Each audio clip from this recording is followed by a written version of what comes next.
еще включено.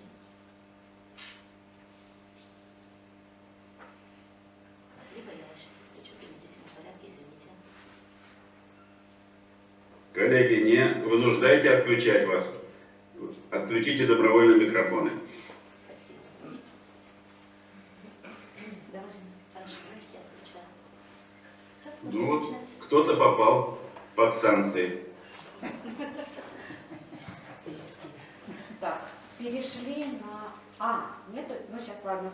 Все, хорошо. Будем разбираться. Жанна Анатольевна есть у нас? Есть, Да, есть. А то я думал, что вы задержитесь. Владимир Ильич, Несколько. я успела, все нормально. Начинаем работу, да? Сейчас минутку, Да. еще минутку. Так, мы еще ждем. Сейчас. Минуту. Начинайте. Все, начинаем, да? Так, ну что, Владимир Евгеньевич, мы начинаем. Добрый день, уважаемые участники нашей сегодняшней встречи, уважаемые коллеги. Мы продолжаем серию наших тематических круглых столов в рамках нашего пилотного проекта. Какой у нас круглый стол? Пятый. Пятый даже. Видите, Пятый. уже пятый круглый стол. Уже больше 300 человек побывало на круглом столе. Да, сегодня у нас практически полная студия, так скажем, да, в Сыктывкаре. С нами также сегодня работают муниципальное образование. На площадках муниципальных образований также у нас участвуют общественные организации, да, представители общественных организаций. У нас достаточно большая сегодня повестка по выступающим. 2 часа на все про все по времени. Поэтому просьба ко всем. В первую очередь к нашим общественным, да, организациям, наверное, Владимир Евгеньевич. Да. Призываем вас активно включаться в работу, задавать вопросы, воспользоваться тем, что у нас федеральные спикеры, и есть возможность задать вопросы, да, ну и получить на них ответы. Мы очень ждали, чтобы нам подойдет Министерство экономического развития и промышленности, но, к сожалению, как у нас Наталья Германовна не подошла, но будем надеяться, что в рамках работы круглого стола они к нам присоединятся. С нами сегодня работает Комитет Республики Коми имущественных и земельных отношений, начальник отдела Кольгова Ольга Леонидовна. Ольге Леонидовне будет возможность, да, Владимир Евгеньевич, предоставите слово. Передаю вам слово, начинаем работу. Начинаем. Тогда мне разрешите презентацию делать. Право дайте на подключение презентации. Так, есть.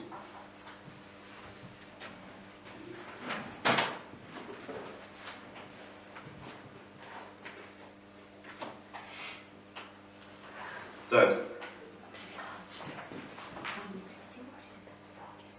Ой, а что-то такое произошло.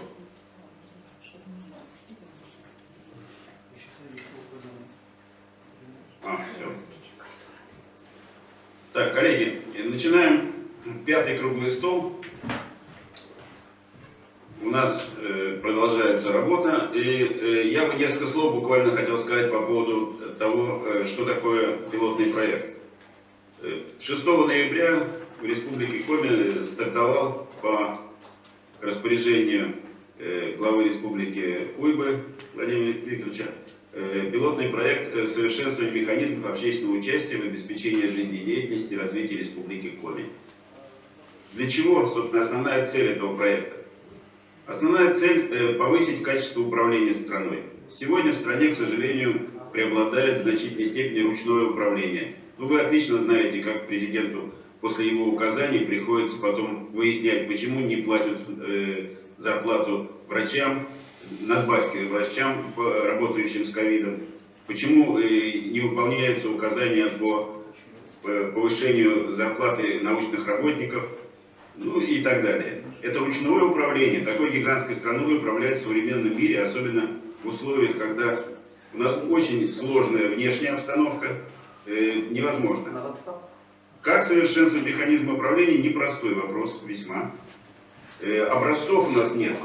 Ни Соединенные Штаты лидеры, ни Китай. Образцов таких нам не дают. И там механизмы не для будущего, а для прошлого. Поэтому создавать такие механизмы нужно на основе отечественного опыта, на основе учета цивилизационной специфики нашей российской и нашими российскими учеными. Никто за нас это не сделает. И не только учеными, но и всем миром. А главная идея то, что нужна конвергенция иерархических механизмов, которые всегда нужны, вертикали власти, сетей и сред. Вот, собственно, ради того, чтобы найти какие-то разумные формы совершенствования механизмов консолидации государства, общества и бизнеса, для этого был стартован этот проект. Одновременно эта работа ведется и на федеральном уровне. Я отвечаю за это направление в Федеральном народном совете. Это новый проект, который поддерживается тоже нашими руководителями страны. То есть мы ищем сегодня всем миром возможности совершенствовать наши российские механизмы управления. Как это делаем мы? Какой подход у нас сегодня вот к этой проблеме в регионе? Проводится серия круглых столов, и мы их продолжать будем, которые, во-первых, позволяют нам выявить актив и выявить острые проблемы, которые в регионе стоят. И также федеральный актив мы тоже, как говорится, исследуем и выбираем из него, с кем дальше работать. То есть формируется актив для работы дальнейшей. После серии круглых столов, а может быть и параллельно с ней, у нас будет формироваться сборка разных направлений, вот эти, которые мы сегодня поднимаем. И молодежная работа, и НКО, и малый и средний бизнес, и наука, и культура. Мы будем собирать в единое целое. Как это сделать? Формально легко собрать. Назначить какую-то структуру, в нее ввести лидеров, но это работать не будет. Собрать на основе призывов к тому, что надо быть патриотами и думать о стране, тоже не получится. Потому что сегодня очень сильно поляризовано общество по идеологическим основаниям. Единственный вариант сборки в целое и организация гармонии и консолидации государства, администрации, общества и бизнеса — это через проектную идентификацию. То есть мы планируем, и уже есть идеи, ведется работа активная и на федеральном уровне, и на местном, по поиску проекта, который был бы очень полезен и учитывал специфику Коми, одновременно смог бы повлиять на качество жизни населения и одновременно включить все слои. Так, там кто-то выключит звук. Вот, такой проект есть, пока мы его не озвучиваем, но идет подготовка, и прежде всего на федеральном уровне, и через какое-то время мы начнем проводить серию круглых столов по этому проекту. Значит, что сегодня за программа, вы знаете. Основной докладчик — президент Союза НКО Айгестов Александр Анатольевич. Затем от местного клуба НКО и отряда структур НКОшных выступит Петкова Ольга Вениаминовна. И приглашенные докладчики, которые имеют опыт работы по взаимодействию НКО и бизнеса. Мы попробуем вот эту проблему тоже сегодня рассмотреть детальнее. Значит, вот эти лица красивые. Айгестов Анатолий, Александр Анатольевич, Петкова и приглашенные докладчики по НКО и бизнес. Значит, несколько слов о состоянии НКО в России, моя позиция личная. А мне приходилось практически выступать на всех с пленарными докладами на всех съездах Союза НКО. Айгестов Александр Анатольевич меня приглашал, и даже вот у меня есть награда, самая высокая НКОшная, за экспертизу научную. Значит, тяжелая очень. Какие позитивные оценки НКО в России? Во-первых, резко идет расширение, нарастание масштабов деятельности и финансирования со стороны государства НКО. И не только государства, и региональное, и даже корпоративное, и предприятия, бизнеса. Это, конечно, здорово. Формирование социальной... К чему это приводит вообще в стране? На что сильно влияет, с моей точки зрения, расширение масштабов работы НКО? Это формирование социально активных граждан, обладающих опытом организации социальных процессов, неравнодушным к судьбе страны, чувствительных к несправедливости, открытых к проблемам других людей, готовых прийти на помощь относительно бескорыстных в условиях культа денег в нашей стране. А то, что культ денег, у нас никогда в России не было культа денег. Только после того, как развалили Советский Союз, активно формировался культ денег. Это, конечно, очень печально, потому что из-за этого молодежь становится совершенно другой, чем была в наше время. НКО оказались хорошо организованными через Союз НКО. И у нас сегодня, как главный докладчик, президент этого, руководитель Союза НКО. То есть это гигантская работа, за которую, конечно, надо поблагодарить Александра Анатольевича, что он в стране сумел навести порядок в организованности и в поддержке НКО. Это, конечно, прекрасно. Негативы. Негативы тоже есть в НКО. Но я считаю, что достаточно жесткое регулирование со стороны властных органов сферы деятельности НКО, то есть горизонтов работы, через потоки финансирования. Как следствие, НКО фактически отстранены и не участвуют в стратегических аспектах развития страны. То есть нужны новые типы НКО, в том числе с привлечением ученых, экспертов ярких, которые бы участвовали в стратегических разработках, в стратегическом целеполагании, в разработке стратегии, стратегического планирования, стратегических проектов и в их реализации. Этого, к сожалению, в стране нет. Как в целом и стратегическое целеполагание в стране находится на очень примитивных механизмах включенности НКО в решении проблем совместно с органами власти и бизнеса. Очень слабые, атрофированные механизмы. Надо их создавать, и если мы этого не создадим, то мы не сможем решить проблему совершенствования механизмов консолидации государства, общества и бизнеса. Проблема становления НКО как лидером. Я лично считаю, что НКО может быть вполне у нас лидером совершенствования механизмов общественного участия в развитии страны. Для этого все предпосылки есть и сформированы очень интересными гражданскими позициями яркие люди. Так что будем максимально ориентироваться на включенность НКО во все процессы развития страны, в том числе и в проекты, которые будут значимыми мегапроекты Республики Коми.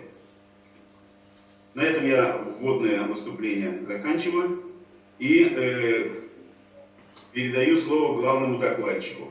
Просьба, стартуем с компьютера из студии презентацию. Давайте попробуем из студии. Александр Анатольевич просил, чтобы из студии стартовали его презентацию.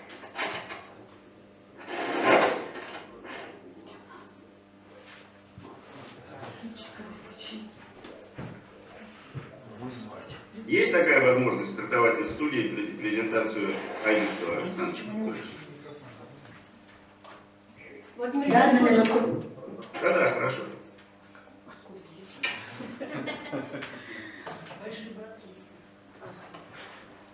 Но я пока еще несколько слов скажу. Вчера я встречался с руководствами Координационного совета в Общественной палате Российской Федерации. Одним из наших докладчиков на круглом столе по молодежи.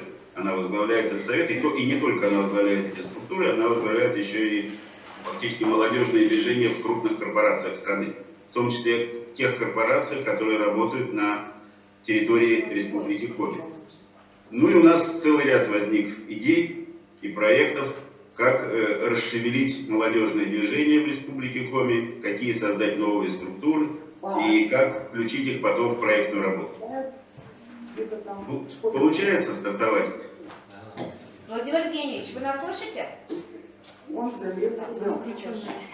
Владимир Евгеньевич, Да. мы можем переставить другого участника запустить? Александр Анатольевич, а может быть ты со своего компьютера стартуешь?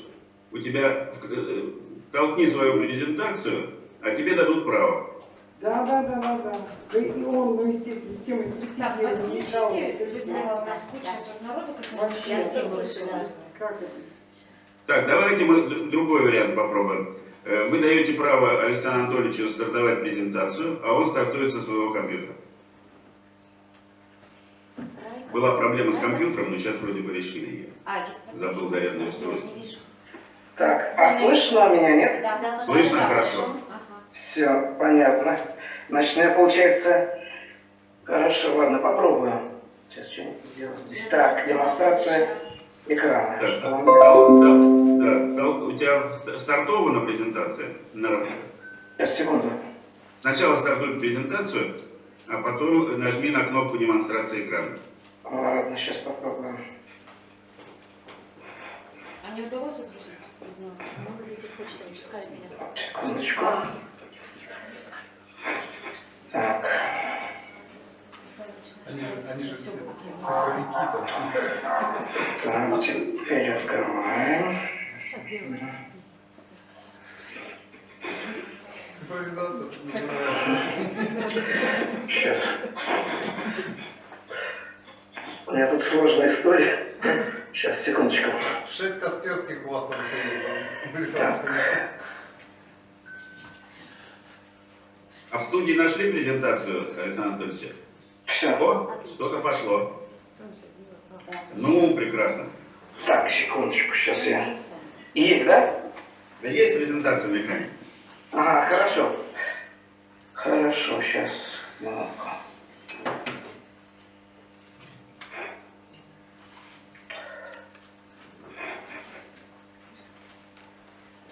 Ага.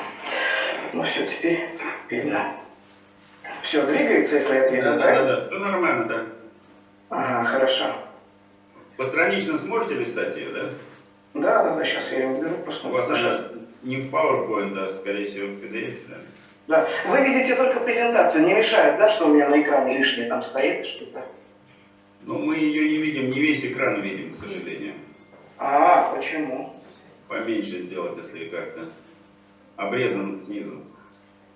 У нас Странно, все видно? как. Все видно у вас нормально, да? Да, Ну президент так, да. российской. Перелистнул, извините. Сейчас. Так, все. Ну все, слышно, видно. Уважаемые коллеги, дорогие друзья, я вас приветствую сердечно от имени Союза некоммерческих организаций России, от имени Российской муниципальной академии, которую я тоже возглавляю. И, конечно, я очень рад тому, что появилась вот эта вот новая волна в Республике Коми. Она потихонечку начинает распространяться на всю территорию нашей страны. Для меня, я это так понимаю, такой свежий ветер перемен, когда общественные структуры, власть, бизнес не на бумаге, не в каких-то декларативных документах и выступлениях начинают сближаться и вырабатывать общую точку зрения, а на самом деле это происходит. И, конечно же, я это тоже почувствовал на себе по информации, которую я получаю даже вот из Общественной палаты Российской Федерации, от каких-то своих коллег, от тех, кто сегодня имеет отношение к власти, к нашим кураторам этой общественной жизни, и понимаю, что процесс этот непростой. То есть получается так, что сегодня вот эта вот ситуация в Коми, которую, может быть, еще там в республике ее и не осознали, потому что когда находишься внутри, не очень ты это чувствуешь, но круги вот эти вот по воде, они пошли и начали вот эту среду немножечко баламутить. То есть если это было у нас такое легкое болотце, то теперь что-то такое движение, вот оно пошло. Конечно, мы только в начале пути, и речь идет о том, чтобы действительно некоммерческие организации де-факто принимали участие в общественной жизни, помогали населению, используя рычаги власти, рычаги бизнеса, а не мучаясь, не доказывая свою правоту бесконечно, не будучи на паперти с протянутой рукой тоже бесконечно. И вот это, конечно, ситуацию надо в стране переломить. И хорошо, что отсюда из Коми все это пошло. Но ситуация непростая, когда все устоялось и связи какие-то налажены уже многолетние, очень трудно разбередить не только эти связи, но и сознание людей, которые эти связи придумали. Поэтому предстоит очень серьезная, большая работа. И главное здесь, я скажу такую вещь, не бояться. Вот именно это, наверное, главное слово – не бояться. если коллективная вот это вот будет присутствовать смелость, то я думаю, что это залог очень серьезного успеха, что ваше дело, которое вы там начали, оно будет правым. Вот. Ну что ж, начнем. Вот у меня тут какие-то цифры, которые стал немножечко... вот что я понял. То есть презентация, она получается не... сейчас мы ее попробуем развернуть. Да, вы меня слышите? Да, слышим. Я вот думаю, как ее сделать. Просто если буду со своего экрана, вот так. Надо было в PowerPoint делать. Сейчас, вот как ее так, чтобы вы видели. Ладно. Вот это НКО. Попробуйте масштаб немножко уменьшить. Масштаб попробуй сделай. Нажми Ctrl-кнопку и колесиком покрути масштаб. Нету этих данных. Вот смотрите. Уважаемые участники, презентация скачана. Если вы отключите демонстрацию своего экрана, я ее запущу. Отлично. Александр Анатольевич, Продукт. давай выключай свою презентацию, ее стартует из студии. Примерно 1%. То есть, Александр Анатольевич, ты слышишь меня? это отражается на экономике нашей страны, и это вот некая такая польза, которая в цифрах выражается чуть меньше, чем 1% на фоне всех наших экономических достижений. В то время как, например, Республика Казахстан, она подошла уже к 5%. Но я не уверен, что у них все-таки эти 5% есть, может быть, это немножко завышенная цифра, но почему это так? То есть в свое время Казахстан посмотрел, как работает Западная Европа, как работают Соединенные Штаты Америки, и стал открывать системы своих государственных бюджетных учреждений, которые простаивали, стал открывать для некоммерческих организаций. И в рамках государственно-частного партнерства начались очень серьезные большие перемены. То есть, по сути, социальным НКО Казахстан предоставил средства производства, различную аппаратуру, для оказания социальных услуг. Александр Анатольевич, звук пропал. Это я. Александр Анатольевич, пропал звук. Включи кнопку микрофон. У тебя выключен микрофон, Александр Анатольевич. Нажми кнопку микрофон. Можно ему написать, что он видит? Александр Анатольевич, выключен звук. Можно ему позвонить? Звоню. Включи кнопку звука. Микрофон нажми кнопку. Вот, отлично. Что? Все увидел. Опять Опять выключил. выключил. Включи снова. Нажми кнопку слева микрофон. Все хорошо. Есть. Вот сейчас включил. Так, на каком месте у меня? На Казахстане. Тебя на Восточной Европе, наверное, скорее всего. Ну все хорошо. Давайте еще раз скажу. Значит, повторюсь, если меня не было слышно, на каком, значит, почему у Казахстана, вот он нас перегнал аж почти в 5 раз. Почему? Они посмотрели, как работает Европа, Америка, они открыли свои государственные бюджетные учреждения, которые простаивали, и где был инструментарий, и где, собственно, была площадь для работы для социальных НКО. Они стали передавать им вот эту и аппаратуру, и сами помещения, и также стали строить кадровую работу, то есть систему образования социальных НКО, и таким образом они воспитали вот эту вот новую плеяду кадровых в стране. И получилось, это все было безвозмездно. И на основе государственно-частного партнерства все это происходило. И таким образом вот они эту ситуацию улучшили почти в 4-5 раз лучше она стала, чем в Российской Федерации.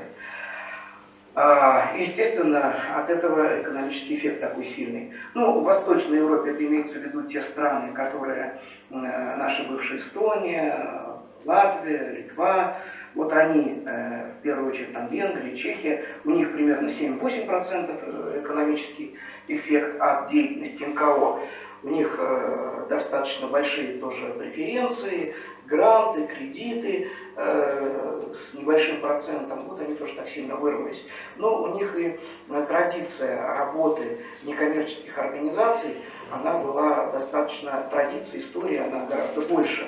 То есть до 40-го года прошлого века у них достаточно активно они работали, просто вспомнили, и на старых дрожжах они этот рывок сделали. В Западной Европе, это имеется в виду уже, конечно, такие страны, как Германия, Великобритания, Франция, в первую очередь, они дают почти 10% ВВП своим государствам. И Америка, некоторые штаты, они даже до 12% тоже такую цифру вышли. Что будет здесь? Мне кажется, что если вот то, что сказал Владимир Евгеньевич, если действительно по такому пойти согласие и миролюбие, и вот такой народной договоренности, то вот Республика Коми тоже вот она может даже на уровне Российской Федерации вырваться здесь очень сильно. Потому что в любом случае такого у нас страна очень большая, республики, регионы, другие области, округа живут по-разному, но вырваться здесь, мне кажется, может не та республика, у которой будет хороший такой жировой запас и уровень жизни выше. А мне кажется, это просто может сделать любая, даже самая бедная область, самая там, которая в рейтинге, может быть, там где-то ближе к хвосту, но потому что и заметен эффект будет особенным, потому что, мне кажется, некоммерческие организации, роль которых очень сильно принижена у нас, могут не то что сами вдруг стать участниками экономической деятельности, именно от некоммерческих организаций зависит изменение сознания нашей власти. То есть от того, что мы им скажем, как мы это преподнесем и докажем, что нужно делать в первую очередь, что вторую, что третью, кому нужно помогать, как перераспределить бюджеты. От этого будет зависеть очень много, прежде всего и в Республике Коми, и в других регионах, где все-таки вот это вот гражданское общество, не псевдогражданское будет, а действительно будет участвовать во всех видах деятельности. Вот что я еще хочу сказать. Мы возьмем следующий слайдик. Пойдем. Так, это ключевые показатели, их динамика, ключевые показатели по стране. Сколько у нас зарегистрировано, вы здесь видите, по данным реестра Министерства юстиции Российской Федерации, в России зарегистрировано чуть больше 146 тысяч социально ориентированных организаций. И по сведениям региональных общественных палат, количество работающих таких активных НКО, к сожалению, не превышает сегодня 15-20% от общего числа, то есть примерно их 25 тысяч на всю страну. Это сведения, которые есть в докладе Общественной палаты Российской Федерации за прошлый год, вернее за 2019 год, и в 2020 они были представлены.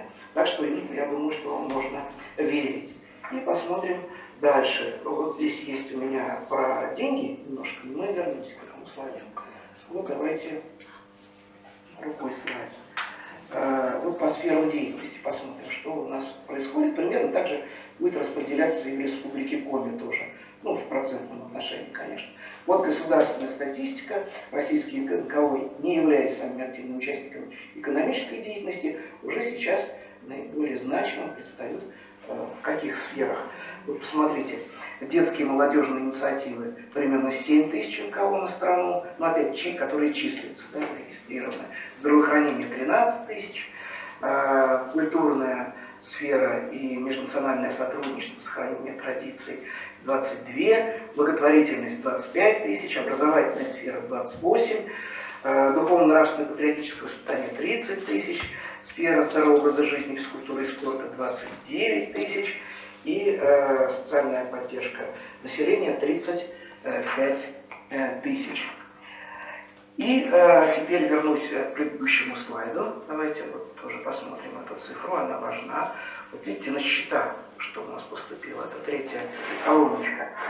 Вот за счет увеличения государственной поддержки и, конечно, за счет возможности предоставления социальных услуг населению, в 2019 году поступило финансовых средств нового имущества на 862 миллиарда.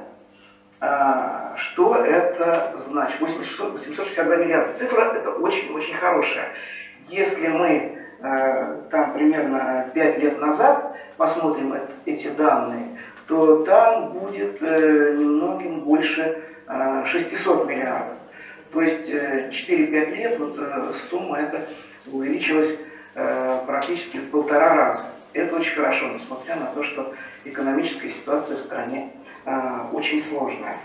Сейчас, одну минуточку. Ну и справа колонка, сколько мы потратили. То есть не оставили себе 722. Если вычесть, да, то есть получается примерно 150-140 миллиардов. Это деньги, которые осели на наших счетах. Сейчас мы посмотрим дальше, что у нас здесь. Вот структура федерального бюджетирования. Сколько у нас чего, откуда, куда поступило. Можете посмотреть сами. Здесь хорошо видно. Да? Ну и понятно, что откуда вообще берутся. Вот. Значит, федеральный бюджет, посмотрите, да, из этой большой суммы всего 6. Тут абсолютные цифры, конечно, они интересны, но важнее, наверное, проценты. Вот, из всего вот этого бюджета, который мы с вами, с которым мы работали, 6,5% это федеральный бюджет, гранты всего 0,6%, бюджета Российской Федерации на уровне региона примерно столько же в каждом регионе, но чуть меньше, чем поступление из федерального бюджета. Муниципалитеты совсем мало, потому что есть такие, которые ничего не распределяют. Это некоторые, то есть их там очень мало. И вот они составили немногим больше 1%. Государственные внебюджетные фонды 0,8%. Гранты от российских физических лиц превысили поступление из федерального бюджета больше, чем в 2 раза, смотрите, 14,2%. И против 6,5% из федерального бюджета. Так, пожертвования – это гранты от российских НКО, которые не участвуют в развитии институтов гражданского общества, 8%. Пожертвования от коммерческих структур 18%. Поступления от иностранных государств – это не значит, что это все деньги идут туда иностранным агентам абсолютно. Это и на лекарства, и на что-то другое. Примерно 2% с небольшим. Иностранные граждане совсем немножко, до 0,5%. Целевой капитал 0,3%. Видите, это говорит о том, что НДАУ совершенно не развит. А как раз вот те страны, которые показали высокий ВВП, у них именно вот этот целевой капитал на эти цифры очень высокие.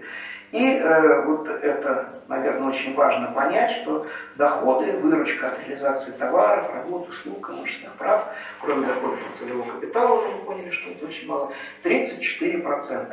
То есть получается больше трети всего того, что мы имеем, мы с вами зарабатываем сами.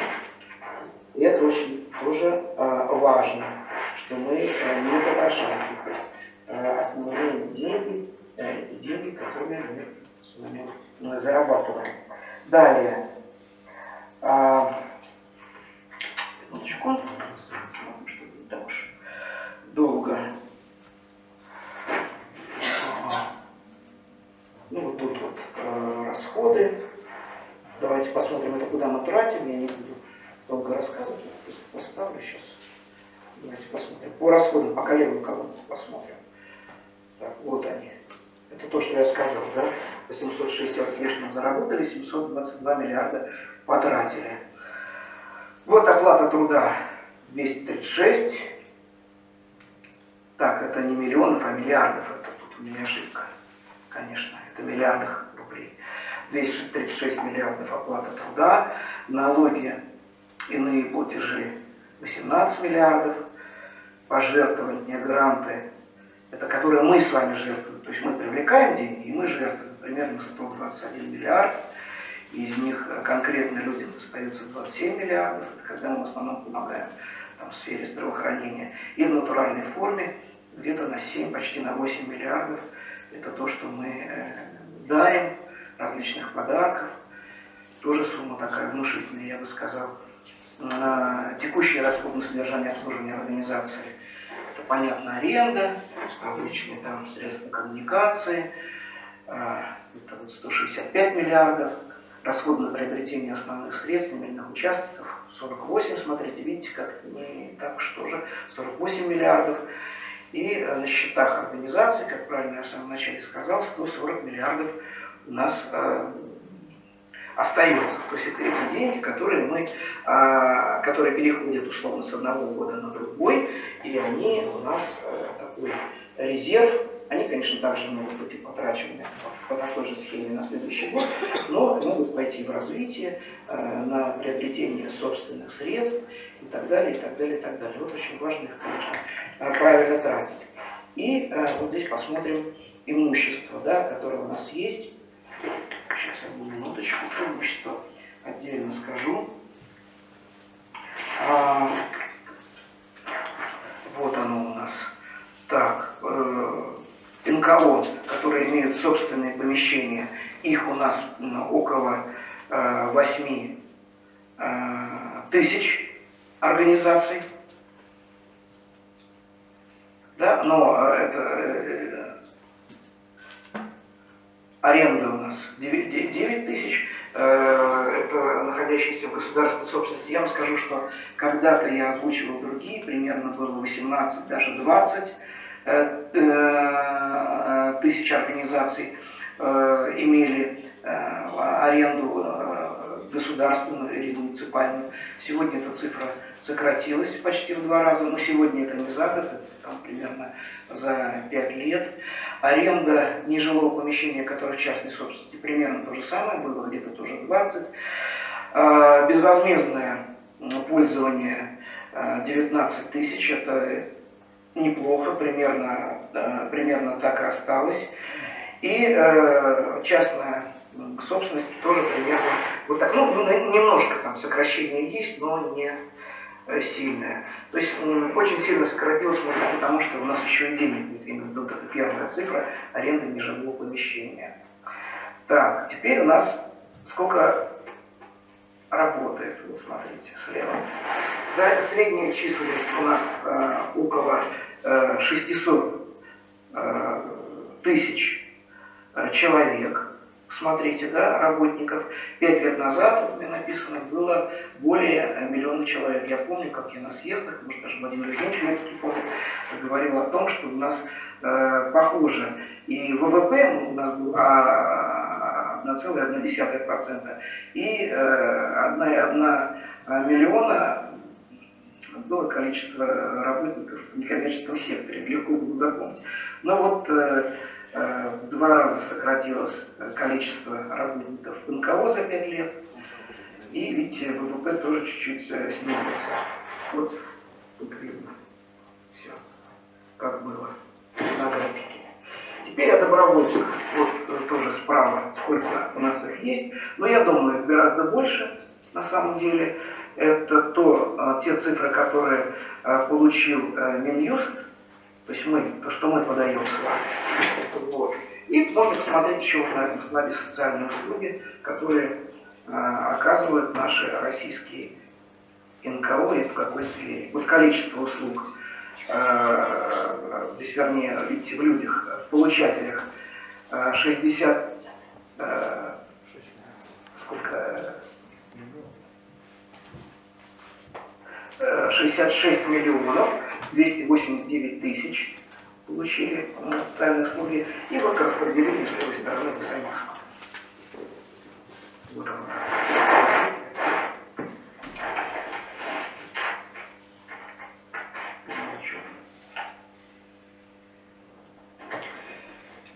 Вот. И понятно, что для этого нужно. Здесь профсоюз НКО, эта презентация будет размещена, но я хочу сказать, что для того, чтобы усилить активности или достичь тех цифр, которые хотя бы у нас были, сегодня, конечно, нужны прочные взаимоотношения между некоммерческими организациями, и государственной властью, местным самоуправлением. Вот. И чтобы укреплять свои позиции, добиваться положенных нам по 7-му федеральному закону об НКО финансовой, имущественной, информационной, образовательной, административной поддержке, мы должны активно создавать саморегулированные институты по защите своих интересов на всех уровнях, как я уже сказал, муниципальном, региональном, межрегиональном, федеральном, что вы сейчас и активно делаете.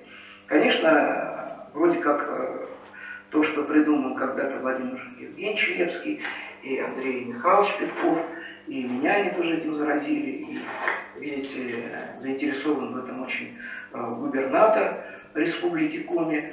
То есть ясно, что вот на старых дрожжах, вот, не ломая систему вот эту, да, а просто чуть-чуть причесывая, ничего не получится. Конечно, нужно вот эти отношения выстраивать заново, абсолютно. Нужны новые люди на каких-то ключевых постах. Нужны совершенно новые идеи. Формулировать эти идеи нужно совершенно по-другому. И, конечно, нужно не бояться. В распределении всех тех имущественных, финансовых, информационных средств поддержки должны участвовать, конечно, представители некоммерческого сектора. Власть, безусловно, имеет здесь основную позицию, да, они здесь главные, никто не спорит, но, безусловно, некоммерческие организации, руководители сектора, именно выдвинутые самим некоммерческим сектором, а не назначенные и откуда-то взявшиеся. И многие, я знаю, люди очень хорошие, достойные, которые поработали на республику уже, а некоторые просто уже и устали работать, надо им дать отдохнуть, можно перенимать у них опыт, но я считаю, что продвигать сегодня нужно молодежь и представителей нашего среднего поколения, в первую очередь, потому что они ближе к тем идеям, которые сегодня витают в молодежи. Мы же знаем, какой информационный пузырь представляет молодежь от 14 до 21, до 22 лет. То есть это, они живут в интернете, у них там своя жизнь, а доверяют они только самим себе, у них там какие-то совершенно свои законы, и здесь нужно работать и с этим контингентом, потому что именно они завтра будут и руководить нашими муниципалитетами, войдут во власть, это закон жизни, в любом случае так будет, поэтому они должны тоже, вы их должны переманивать в свою сторону, предлагать им участвовать в своих мероприятиях, пусть они также заседают в этих комиссиях во всех по распределению или будут там наблюдателями, для того, чтобы рассказывать о гуманности сегодняшней власти, о гуманности того времени, в котором мы живем. Потому что перемены эти есть, они идут, и сейчас, мне кажется, стали идти немножечко быстрее из-за того, что все мы видим, что застой в некоммерческом секторе, он существует, да, и это у вас вот чуть-чуть вот такой свежий ветер перемен он подул, а вообще, конечно, достаточно сложная ситуация в некоторых регионах. Там раскол, общественная палата это одно, некоммерческий сектор, который, может, даже не консолидирован, это совсем другое. И вот они друг с другом воюют, и вот они там скандалят, и одни других не пускают там в какие-то места, на какие-то общие круглые столы, заседания. Есть какая-то неприязнь. Это об этом мне приезжают, рассказывают наши представители. из регионов. Конечно, это все пройдет когда-то, и все это наладится, но это, конечно, связано с тем, что часто в регионах присутствует несменяемость власти, несменяемость элит. Это, конечно, ни в одной стране никогда не приносило никакой пользы. Вот. И, конечно, мне кажется, здесь бы я посоветовал, ну вот видите, здесь очень хорошо, что именно в Коме власть идет навстречу, и, возможно, нужно предлагать организовать какие-то новые комиссии при губернаторе, какие-то новые клубы по интересам, какие-то рабочие группы по развитию новой российской идеологии. Допустим, да, можно думать, что сегодня нужно прививать молодежи, то есть, да, почему мы должны жить в этой стране, почему мы живем в нашу родную республику, Коми, в которой мы родились. Вот на эти вопросы нужно ответить и научному миру, и общественности. Я думаю, что в такой рабочей группе можно тоже возникнуть в республике Коми, потому что уже, не знаю, по-моему, ленивые сегодня не говорят о новой российской идеологии, о том, что она должна возникнуть. Даже вот ярый пропагандист всего нового на телевидении Владимир Соловьев, он тоже, вот я смотрю, чуть ли не каждый раз говорит о том, что в отсутствии новой российской идеологии развитие государства хорошими, серьезными темпами, оно невозможно. Оно, конечно, идет, потому что жизнь стоит на месте, и в любом случае появляются новые люди, в любой отрасли появляются инновации, но, конечно же, любые экономические и социальные инновации, они должны быть связаны со смыслами. То есть мы в первую очередь должны ответить на вопрос, зачем мы живем в этой стране, что мы хотим для нее сделать, что мы хотим сказать детям, почему они никуда никогда не едут и будут здесь жить, и будут делать эту территорию лучше и лучше для будущих поколений. Об этом надо задуматься и рассказывать об этом всем. Ну, я считаю, что может быть такая рабочая группа и при губернаторе тоже. И это, мне кажется, просто веление времени. Вот. Я бы, конечно, ответил на какие-то ваши вопросы, если они есть. И чтобы я очень долго могу рассказывать о том, какие проблемы в грантовом секторе, в информационной поддержке, в имущественной поддержке, почему она так у нас криво представляется, криво идет. Но, наверное, лучше было бы ответить на вопросы. И прежде чем я отвечу на вопросы, я вот что хочу сказать. Вы мне тогда напишите или через Владимира Евгеньевича Лепского, или через Андрея Михайловича Петкова. Вы мне, секундочку, включим изображение, тогда можно презентацию убрать. У меня дальше презентация, кстати, я покажу, смотрите, она у вас будет доступна. Это то, что может вам, чем вам может помочь Союз. Видите, на сегодня он объединяет больше 5000 НКО, членов, сторонников. Да, здесь история Союза рассказана, на некоторых фотографиях Владимир Евгеньевич здесь есть тоже, Лепский. Тут достижения различные, что мы планируем. Ой-ой-ой. Так, сейчас помедленнее попробую. Сейчас, секунду. Так. Просто я ее промахну, чтобы вы видели, что здесь есть. Вот история Союза, когда он появился. Стратегическая цель. Так, это о чем я рассказывал. Это годовой оборот организаций, которые являются членами Союза, которые получают нашу поддержку. Видите, все в цифрах есть, этот график у нас. То есть мы не про то, чтобы поболтать. Вот, это инструменты нашего достижения цели. Смотрите, ну ладно, чуть-чуть медленно покажу. Но это все можно будет скачать. Владимир Владимирович скажет, где. Так, это все наши постулаты здесь. А там же... Что дает членство. Нет. Все это на сайте тоже есть, посмотрите. А, в смысле, презентацию? Да, да. Очень коротко. Ну, можно положить в Не телефон? буду. А так мы потом тоже выложим. Звучит просто. Посмотрите. Сколько мы денег привлекли, все это доказательство есть. Там все по рублю сложено. Вот. Это члены Союза, которые любую хотят помощь у нас получили, примерно 82%. Так, какое членство бывает здесь? Вот, ассоциированное, когда никаких взносов, ничего, действительно члены. Комплексное сопровождение, ну, оно, как правило, для очень богатых, полумиллиардные обороты, есть такие некоммерческие организации. Они являются нашими тоже донорами, и нашими, и мы с ними работаем по контракту с этими организациями. Ну, здесь тоже посмотрите, это читать сейчас не будем. Да, что комплексное сопровождение, что включает, видите,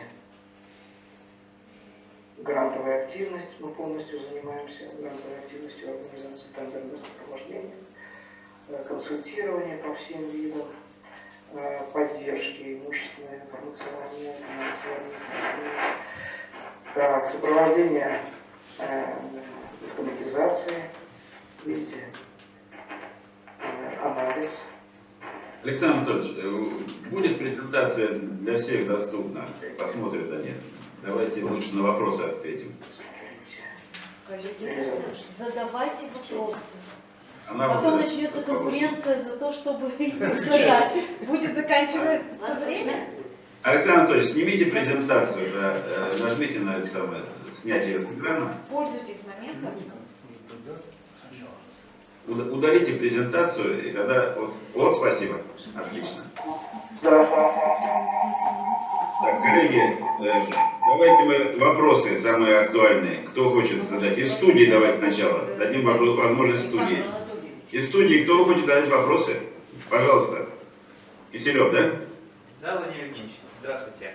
Здравствуйте. У меня такой вопрос. Мы тут тоже недавно писали грант президентский, и нас, собственно, консультируют. Хотел заострить на таком моменте вопрос. Когда мы пишем грант, мы, когда описываем проблематику, должны думать о решении проблемы целевой группы, на которую мы направлены, а не общую проблему. Например, когда мы пишем то есть темой проекта, например, является кадровый голод в республике и развитие управленческих кадров, да, мы вынуждены писать не о больших целях для республики, страны там, и так далее. Мы вынуждены писать о карьере, так сказать, тех людей, с которыми мы будем работать, как мы им поможем эту карьеру построить или открыть себя в предпринимательстве и так далее. И этот момент такой концептуальный, то, что мы концентрируемся не на общем, а на личном, да, и это вроде как заложено, вшито в структуру этой грантовых конкурсов, это, мне кажется, существенно, сбивает вектор развития НКО как инструмент развития страны, общества, вот этого активного населения. Я хотел спросить, идут ли какие-то движения в этом направлении, о том, чтобы как-то общее все-таки ставилось выше личного в таких вопросах? И, может быть, коллеги в Республике Коми скажут, делается ли что-то такое на уровне грантов главы. Может быть, если мы не можем повлиять на президентские гранты, да, пока на федеральные и другие, может быть, мы здесь можем как-то выделить, может, отдельную категорию, которая работала бы на благо общее, на благо республики. Сместить вектор. Меня слышно, да? Да, слышно. Алло, да? Нормально слышно. Ага. Нет, микрофон включите. Включите. Просто очень сложная система, у меня не все работает, я поэтому... Сейчас слышно? Да, слышно, видимо, с другого микрофона. Ситуация какая? Я просто хочу сказать, что хорошо бы, например, в республике пойти по другому пути. Сегодня там есть гранты, они предоставляются. Возможно, предложить собственную систему оценки, разработать ее вместе с Союзом. Я предлагаю некоммерческих организаций. Все то, что, о чем вы сказали, да, это есть такой прецедент, на президентские гранты мы не повлияем, и это не нужно делать, это их право, они как считают нужным, так и делают. А вот как построить по-новому распределение грантов, как построить оценочную систему в республике Коми, это, конечно, я думаю, в этой ситуации возможно, и это может стать итогом вот этих вот круглых столов, совместных совещаний, такое предложение главе республики. И я предлагаю провести школу грантового менеджмента с упором на то, чтобы оттолкнуться и выстроить свою систему оценок в республике для предоставления ее в будущем главе республики, то есть сделать выездную такую сессию Союза прямо в республике, ну, в живом виде, конечно. Вот как вы считаете, это возможно? Тут я совершенно исключаю. Прекрасно. Ну, я думаю, это возможно будет через некоторое время. Сейчас пока еще пандемия дает знать. Наверное, возможно, потому что вчера, например, я участвовал в Общественной палате РФ в открытом совещании в офлайне. Хотя часть людей была в онлайне, часть в офлайне, но уже офлайновые мероприятия проводятся. Ну, например, это может быть в апреле. Да, наверное, с Да, апреля. может быть в мае. Но это ничего страшного. Это, мне кажется, очень интересно и будет прецедент. То есть что-то останется, а что-то будет, какие-то новые показатели. Я вообще считаю, что большая ошибка вот этих вот систем оценок в том, что они, к сожалению, вот одним лекалом оценивают все проекты. Это неправильно. Патриотические проекты – это одно, какие-то социальные или там строительство детского садика – это другое, романсы поют, ездят, тоже хорошее дело, это совсем другое, ставят памятники – это третье, ищут, перекапывают там могилы, ищут медальоны, возвращают имена, ставят потом обелиски – это третье, то есть это все разное. И многие там термины, которые употребляются, чтобы мы ставили там в каких-то баблах оценки, они бывают даже безнравственными порой. Поэтому можно как раз с республики начать и вот по-другому сделать. То есть я считаю, что нужно обязательно объединять проекты по группам, как бы по сферам, и это будет грамотно. Там появятся какие-то новые пункты оценки и уберутся те, которые как раз, как я говорил, являются иногда безнравственными, когда нам нужно доказывать и придумывать какие-то лозунги для того, чтобы убедить, что надо возвращать имена, там эти, да, эти патриотические отряды есть, надо ставить памятники, увековечивать имена. Вот это, конечно, там совершенно все по-другому должно быть. Вот. В культурных мероприятиях тоже совсем другое, там должны быть другие качественные показатели какие-то. И в социальной работе это тоже что-то новое. А если это исследовательская работа, это опять совершенно другие показатели. А если это какой-то инновационный проект, который непонятно вообще, пойдет он или не пойдет, это такой, да, но надо этим тоже заниматься. У нас по грантам этим нельзя заниматься, а надо выделить хотя бы 10% средств на какую-то инновацию, которая может быть в ходе. Вообще, ну, что же мы на этих старых всех дрожжах? Надо и инновациями заниматься. Может быть, это даже сделать отдельный грант, пусть там будет, не будет никаких номинаций, просто будет сумма. Вот об этом, я считаю, нужно поговорить вот на таком мероприятии, которое мы в республике бы сделали. Приехали бы, и обязательно его надо делать живьем. Вот у меня сейчас не работает, я с 3 устройств, видите, выхожу и пытаюсь все-таки, чтобы не сорвать сегодняшнее мероприятие, но мне очень неудобно, из-за этого нахожусь немножко в таком сложном положении. Так я люблю, вот спокойно я встал, внутри бумажки, ни презентации не нужно, я совершенно по-другому рассказал. Но в любом случае я вот опять же хочу поприветствовать эту вашу большую деятельность, Владимира Евгеньевича Лепского, Андрея Михайловича Петкова, которые все это развернули, но и губернатора-подвижника. молодец, что он, конечно, разрешил все это делать, потому что сейчас тоже все оборачиваются, смотрят, и он, конечно, тоже его надо понять. Но его надо поддержать и очень аккуратно, конечно, эту работу делать, проводить. И, возможно, даже о каждом таком мероприятии, там 2-3 строчками рассказывать ему, может быть, через помощника, это очень важно. Я знаю, как в области это делается, чтобы другие не рассказали совсем другое. Александр Михайлович Петков, как у нас так, клуб лидеров НКО сможет подключиться к этому мероприятию, которое предложил Союз НКО? Александр Михайлович Петков, ваше мнение. Владимир Николаевич, Андрей Михайлович. Сможем организовать? Да, конечно, сможем, конечно, сможем. Я понял.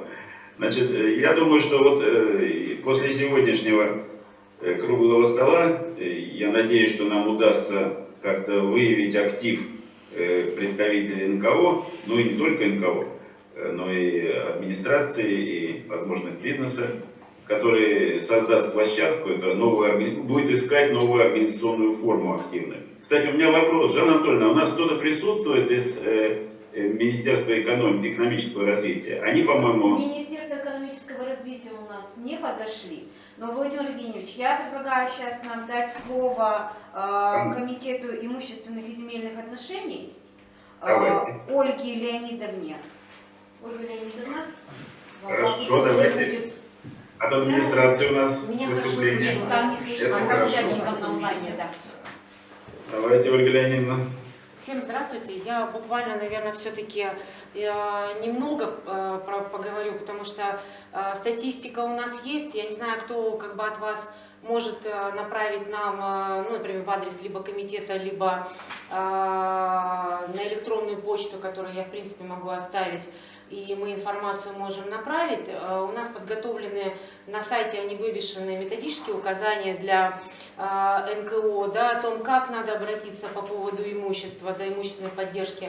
В двух словах, имущественная поддержка оказывается органами власти Республики Коми и органами местного самоуправления в соответствии с несколькими нормативно-правовыми актами. Это, соответственно, 135 федеральный закон, да, который говорит о том, что все имущество может быть предоставлено третьим лицам в пользование только по результатам аукциона, и, соответственно, социально ориентированным некоммерческим организациям стоит исключение.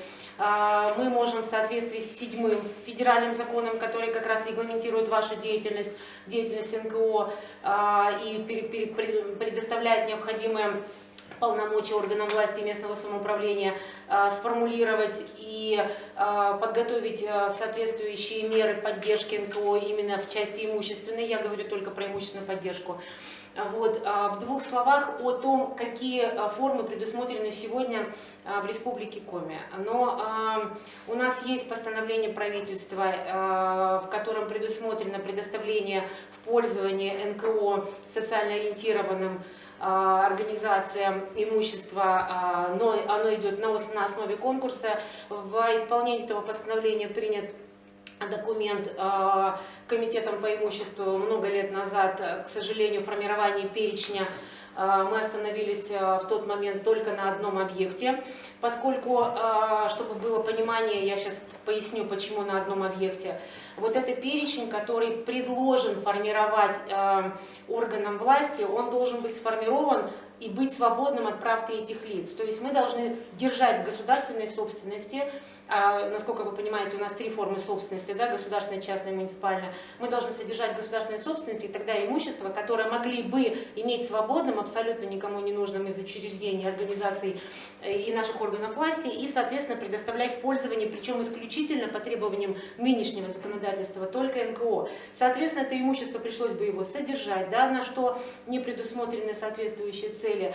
Поэтому это имущество, вот то, которое на тот момент было свободно, оно было включено. Естественно, некоммерческая организация по результатам конкурса сразу это имущество взяла в пользование, уже 8 лет этим имуществом пользуется. Пополнять этот перечень сейчас не представляется возможным именно по этой причине, потому что цель государственных органов власти и цель, соответственно, комитета по имуществу обеспечивать деятельность именно самих органов власти и их учреждений, поскольку сегодня более 20 тысяч квадратных метров, к сожалению, статистика плачевная, арендуется нашими учреждениями и органами власти для целей исполнения наших собственных полномочий. Та же ситуация и в муниципалитетах. В Сыктывкаре, естественно, помещений свободных особо нет, поэтому сегодня действительно это актуально. Естественно, есть Ухта, Воркута, Инта, Печора, там, естественно, есть помещения, но поскольку в основном мы все здесь, как бы, да, основная масса деятельности проводится здесь, поэтому вот таких вот свободных помещений, неиспользуемых учреждениями у нас нет. Смотрите, у нас есть две формы, когда вы в соответствии с обычными нормами законодательства, 135 федеральным законом, можете обратиться либо в учреждение, за которым закреплено это имущество, но временно у него может быть какой-то там кабинет или какой-то зал не использоваться, соответственно, могут быть вам предоставлены либо на право аренды, либо на праве безвозмездного пользования. Это имущество. Это очень простая форма сделки, которая просто согласовывается учреждением с учредителем и с нами, вот, и предоставляется в соответствии с требованиями законодательства. Вы предоставляете устав, то есть то, что вы имеете право на это, то есть НКО имеет право на без торгов и на право на безвозмездное пользование. То есть все эти методические рекомендации у нас размещены на сайте, можно посмотреть и то, какой путь вам нужно проделать для того, чтобы получить это имущество. Сегодня очень много имущества передано, если хотите, я его озвучу, у меня с собой есть статистика, передана органами местного самоуправления и нашими учреждениями в безвозмездное пользование. Нам эту статистику предоставили в конце декабря наши, наши балансодержатели. Вот, то есть на сегодняшний день уже более 60 объектов передано где-то напополам безвозмездное пользование или в аренду, причем на льготной аренде тоже есть. Вот, поэтому я не вижу особых ограничений для этого. Единственная проблема, это нужно просто посмотреть, где есть, и действительно самим для себя определиться, в каком помещении вы бы хотели, и обратиться к балансодержателю для того, чтобы просто поговорить, есть ли возможность либо на временной основе, да, то есть почасовое использование, либо на постоянной основе. Но, соответственно, как правило, отказов, если это имущество не используется в таких объемах, в которых это нужно учреждению, отказов не поступает. Вот. И, соответственно, от учредителя, от комитета по имуществу никогда нет отказов в согласовании подобного рода сделок. Вот. Поэтому, если есть какие-то вопросы, задавайте, потому что... Да, пожалуйста. Петкова Ольга Вениаминовна, ресурсный центр «Вектор». Спасибо большое, Ольга Леонидовна, что вы сегодня пришли к нам на эту встречу. Я хочу просто сказать, что сегодня в этом зале сидят руководители НКО, которые являются неоднократными победителями федеральных, региональных и муниципальных грантовых конкурсов. И я хочу просто поднять руки, у кого есть сегодня помещение. Из 20 человек один. Это собственное помещение? Нет, в аренде или, я не знаю, в собственности. Мы неоднократно обращались в министерство, сейчас называется комитет имущественных отношений, с просьбой о поддержке, об имущественной поддержке. Нам предоставляли либо помещения, которые требуют миллионных вложений, или же просто отказывали, потому что они нам говорили, что у нас есть право оказать вам эту поддержку, но нет обязательных каких-то вот условий. Скажите, пожалуйста, вот живые примеры, нам не выделяют помещения? Насколько я компетентна прокомментировать, да, это в данном случае ответить на этот вопрос, я уже только что сказала о том, что у нас нет в Республике Коми свободных площадей, конкретно в Сыктывкаре их вообще нет. Мы точно так же обращались в муниципалитет. Я понимаю, точно так же в Сыктывкаре их вообще нет. В Ухте у нас появилось здание, которое сейчас начинает заполняться, Октябрьская, 13. Туда, в принципе, можно еще, есть помещение, туда заходят уже учреждения, да, образовательные, заходят коммерческие организации, то есть на праве аренды, некоммерческие организации пока не обращались, то есть этот объект неиспользуемое имущество. В Воркуте есть неиспользуемые объекты. Все это вывешено у нас на сайте.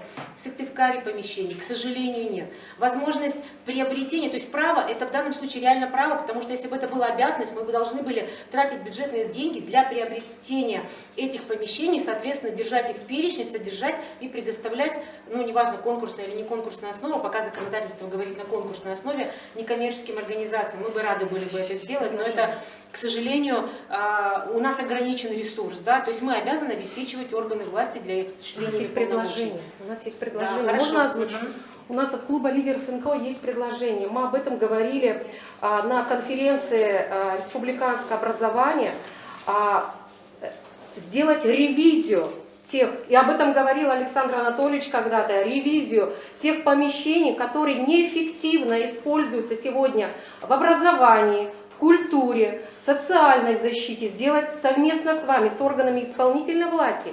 И на основе каких-то таких договоров, да, вот передать эти помещения, неэффективно используемые, для социально ориентированных некоммерческих организаций. Но здесь опять же нужна политическая воля. Вот это наше есть предложение сегодня. Смотрите, в рамках, у нас раз в 5 лет проводится инвентаризация имущества. В этом году мы ее тоже провели. Работа с неиспользуемым имуществом у нас проводится вообще на постоянной основе. Да? У нас есть межведомственная комиссия. И, естественно, если вы видите какое-то помещение, которое учреждение заявило, оно у нас в перечень не вошло, мы его вывешиваем на сайте, показываем о том, какая работа с этим имуществом проводится и какие возможности по использованию его есть. Но те, которые являются объектами, так называемыми вкусными, интересными и удобными, и как бы практически применимыми в вашей деятельности, да, то есть эти все объекты, они не свободны, они используются, они либо в аренде, либо в безвозмездном пользовании. Я могу вам озвучить статистику. По Сахалинскому району. По государственному, сейчас секундочку, смотрите, по государственному имуществу в безвозмездное пользование передано 38 объектов, общей стоимостью 50 метров. На льготной аренде 5 объектов. По муниципальному имуществу 35 договоров, 16 тысяч квадратных метров. То есть это ведь не просто так, это реальная статистика, это реальные договоры, то есть это есть по факту. Я говорю про СОМКО, про социально ориентированные, еще есть некоммерческие, гораздо больше договоров, еще по 10-15 надо добавить. Поэтому, коллеги, видимо, действительно, выход какой... вы знаете, вы, наверное, от меня больше хотите, чем я могу сказать. Вот если бы я была руководителем НКО, я бы понимала, что единственный, наверное, способ это обратиться с точки зрения финансовой поддержки и возможность рассмотрения все-таки частной собственности, да, либо в аренду, либо за счет грантовой поддержки. Насколько я понимаю, грантовая поддержка, я изучала ее на сайте, она входит туда, и аренда помещения, насколько я понимаю. Понятно, что это не всем доступно. Но здесь к органам государственной власти, я имею в виду субъектов, но, к сожалению, у нас полномочия в этой части ограничено. Есть свободное имущество, оно вот передано, оно по факту есть. Понятно, вы работаете в плане... Александр Анатольевич, не мог бы прокомментировать эту ситуацию, которая сложилась? Здравствуйте, уважаемый Владимир Ильич. Александр Анатольевич, секунду, Александр Михайлович хочет сказать, да? Но я могу на слово сказать. Подожди, Александр Михайлович. Александр Анатольевич, вот как ты видишь эту ситуацию со своего супервизорского взгляда страны? Так, я могу говорить, да? Да, слышу. Я просто или себя слышу, или вот приходится переключать, прошу прощения. Ситуация такая, что мы обращались в позапрошлом году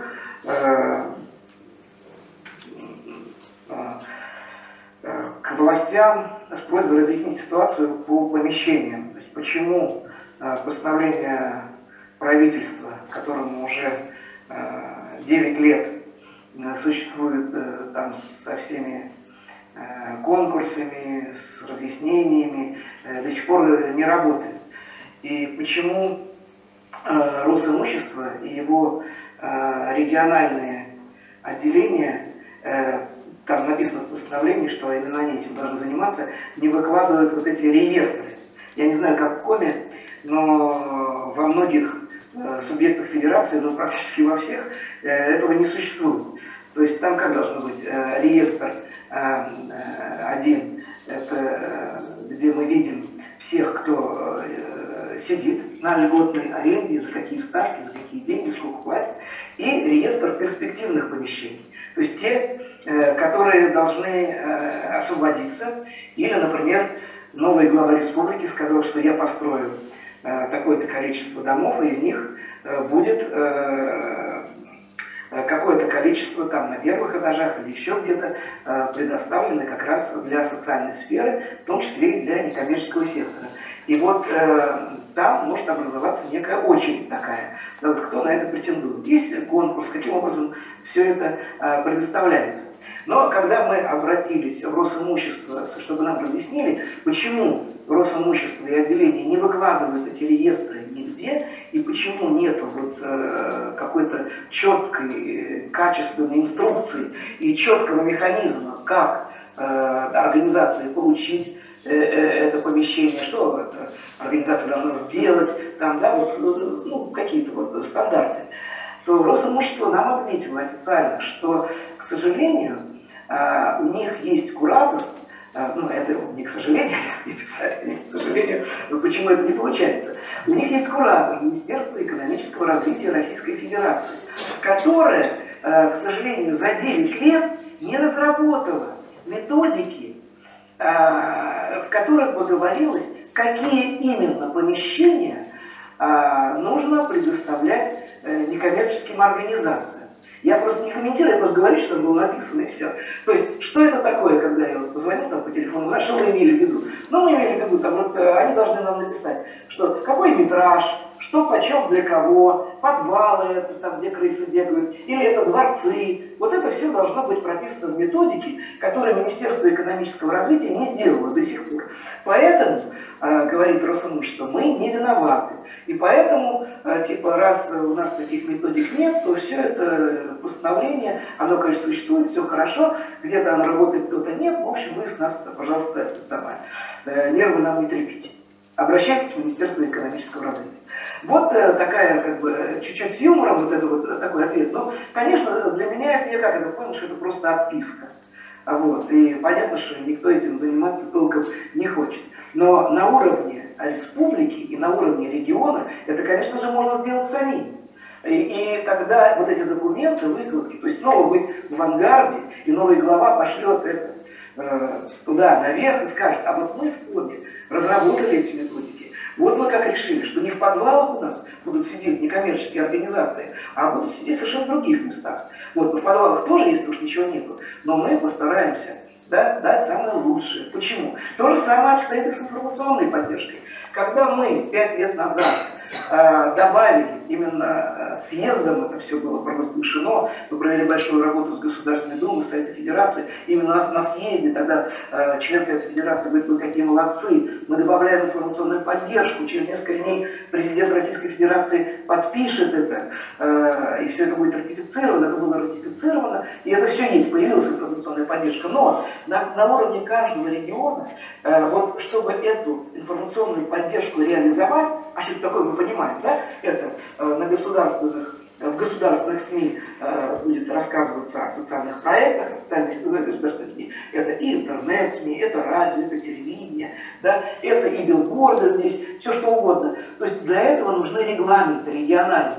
То есть также нужно разработать внутренний документ, внутренний регламент, который бы опирался на поправку к 7-му федеральному закону об информационной поддержке и вот это хоть или это закон, или это что-то какой-то, ну какой-то акт, он должен появиться на уровне республики. Кому, за что, почем. Если организация, уже вот как вот я слышал сейчас, многие из вас получали федеральные гранты, региональные гранты, некоторые там работают по 20 лет на территории, значит они достойны чего-то большего. Это должно быть все записано вот в этом регламенте. То есть они получают, допустим, 25 минут на телевидении там, после вестей, или получают большой разворот в журнале в государственном, или в газете. Да? И наоборот, если организация только появилась на свет, она только начинает работать, ну, она может обойтись какими-то объявлениями, что им нужно поучиться в бухгалтерии, что им нужны кадры новые, ну и так далее, и так далее, и так далее. Вот это все тоже на уровне внутреннего такого регламента, закона, а лучше закона вообще, со всеми конкурсами и так далее, надо разработать. И это касаться будет и билбордов, которые, вот, кстати, записано, что и печать даже этих билбордов тоже за государственный счет. И это 10% на это уже государство определило во всех законах. Но как это реализовать? Для этого обязательно должны быть внутренние документы. И это тоже, если вы это сделаете, это тогда здорово, это все эти круглые столы не уйдут в гудок, а уйдут в конкретные документы. И опять же можно будет похвалиться и сказать, товарищи, другие 84 субъекта федерации, вот мы делимся опытом, посмотрите, как мы сделали хорошо. И это огромное благо для всей страны, если вы это сделаете. Поэтому, Александр Анатольевич, Спасибо, Андрей. приходить с законодательной инициативой, я предлагаю на площадке, которая будет создана Владимиром Евгеньевичем в Республике Коми по НКО. А то, что здесь воду лить, это уже все давно известно. Мы понимаем, что только через законодательную инициативу можно внести изменения наше, значит, министерство. Кстати, отлично работает министерство, надо похвалить, там господин Сажин Александр Владимирович, мы к нему обращались, и мы прекрасно знаем, что у вас на сегодняшний день просто связаны руки регламентом. Коллеги, чтобы было еще раз четко понятно, у нас реально все принято. У нас Ну, принят закон, нет, принято да. постановление, оно идеально бы работало, если бы были объекты. У нас их просто нет, нам туда нечего А там, включить. где есть у них объекты, связаны руки административной вертикалью, к сожалению. Есть политическая воля, но, к сожалению, есть партия власти, которая не дает развиваться социально ориентированным некоммерческим организациям, если быть откровенными. У нас есть практика по поводу помещений, которые в Сапельдинском районе до сих пор стоят по 2000 квадратов, каждая это 4000 квадратов в совокупности, но глава муниципалитета Доронина почему-то отказывает через Министерство имущественных отношений, через комитет в выдаче социально ориентированной некоммерческой организации, которая занимается реабилитацией. Но это странно, потому что мы не согласовываем сделки в отношении муниципального имущества. Нет, там это была федеральная некомпетенция. собственность, которая передалась вам, а вы впоследствии передали в муниципалитет. Ну, мы уже дальше не можем Да, участвовать, мы к сожалению. все понимаем, Да, мы все понимаем, что здесь Это регламент. вне. Поэтому, Владимир Евгеньевич, Александр Анатольевич, уважаемый, мы все прекрасно видим и понимаем, все-таки надо все менять на законодательной инициативе, выходить с инициативами, как мы и планировали. Так, коллеги, у меня вопрос тогда. Андрей Михайлович Отпетков, вот сможем мы на основе клуба лидеров НКО привлечь представителей Министерства имущественных отношений, привлечь Министерство экономического развития, которое сегодня здесь отсутствует, хотя оно ответственное за распределение грантов НКО в республике. Вот это меня очень удивляет. Но мы ведь для этого и собираемся на этих площадках. Справимся мы, Андрей Михайлович, с этой задачей? Конечно, мы справимся, Владимир Евгеньевич. Да, я приглашаю в команду совместную, оперативно, которая сможет работать, и представителей имущества, и представителей экономического развития министерства. И я надеюсь, глава республики здесь нам посодействует в том, чтобы они вместе работали. Вот она консолидация, совершенно верно, Владимир Евгеньевич. Люди-то готовы, министерства готовы, комитеты готовы. Видите, как все организовывается здесь. Довольно Коллеги, открыто я разговариваем. в студии руку поднимал мужчина сидит Да, рядом. Владимир Васильевич. Евгений Евгений Васильевич. Евгений Васильевич Потолицын. Давайте, прошу вас. Здравствуйте, Владимир Евгеньевич. Будучи депутатом муниципального района Септывдинский, искали помещение под НКО. Но, как всегда, столкнулись с проблемой. Помещение мы нашли, Когда начали разбираться, оказывается, оно отдано уже под НКО. Но в процессе разбирательства пришлось подключить прокуратуру Септывдинского района, и стало известно то, что коррупционными властями помещение было, как обычно это везде делается, выдано под мнимое НКО, и там развивалось производство. В оконцовке, конечно, это коммерческое НКО оттуда было выселено, но мы, настоящие НКОшники, которые просили это помещение под реализацию, под работу, оно так нам было и не выдано. Чем только не аргументировали, но все равно не выдали. Спасибо вам. Я надеюсь, что вы понимаете, что вы должны занять настолько активную гражданскую позицию, на вас настолько будут давить коррумпированные структуры. А у нас ведь все-таки в республике Коми, я вас говорю у нас, поскольку я с вами вместе работаю теперь, 3 предыдущих главы богатые, плюс пассивные некоторые общественные структуры тоже тормозят нашу работу. Давайте будем активны, давайте консолидироваться. Давайте консолидироваться, чтобы решать эти проблемы. Решим мы. Александр Анатольевич, как вы считаете, решим? У вас опыт большой. Да, безусловно. Сейчас, секунду. Беру завязку. Да, конечно, безусловно. Я считаю, что надо отдать должное тем людям, которые от власти пришли сегодня в эту студию. И разговор достаточно доброжелательный. И самое главное, что действительно, я вижу, что государственные люди хотят идти навстречу, понимают, что этот разговор тоже такой не пустой, и что все хотят только лучшей жизни для самих себя, для окружающих, для детей, для будущих поколений. Это прям все видно, ясно. Я хочу сказать, что когда я приезжал в Республику Коми, я это видел, даже получилось так, что одновременно 2 мероприятия проводилось. И вот Андрей Михайлович Петков проводил, и одновременно Общественная палата проводила. Как раз это было, по-моему, в прошлом году, да? 19-м. Когда еще до коронавируса, как попали точно. Ага.